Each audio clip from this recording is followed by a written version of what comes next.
અમરેલી જિલ્લાના સાવરકુંડલાની કે Mehta civil hospital ખાતે રાજ્યમંત્રી કૌશિક વેકરિયાના હસ્તે પ્રથમ સરકારી બ્લડ બેંકનું લોકાર્પણ કરવામાં આવ્યું.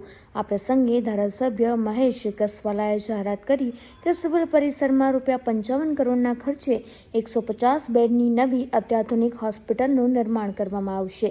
સદભાવના ગ્રુપ દ્વારા રક્તદાન કેમ્પનું પણ આયોજન કરવામાં આવ્યું હતું. અત્યારની બ્લડ બેંક જે રીતે આજે ઓપનિંગ કરવામાં આવ્યું, અમરેલી જિલ્લાની પ્રથમ બ્લડ બેંક, સરકારી બ્લડ બેંક એમ સાવરકુંડલાને ભેટ આપી છે.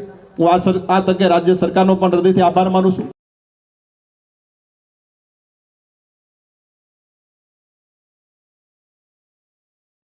દસ વર્ષ પછી સાવરકુંડલાનું સ્વપ્ન આજે સિદ્ધ થાય છે ને આજે આપણે બ્લડ બેંક અહીંયા શરૂ કરીએ છીએ.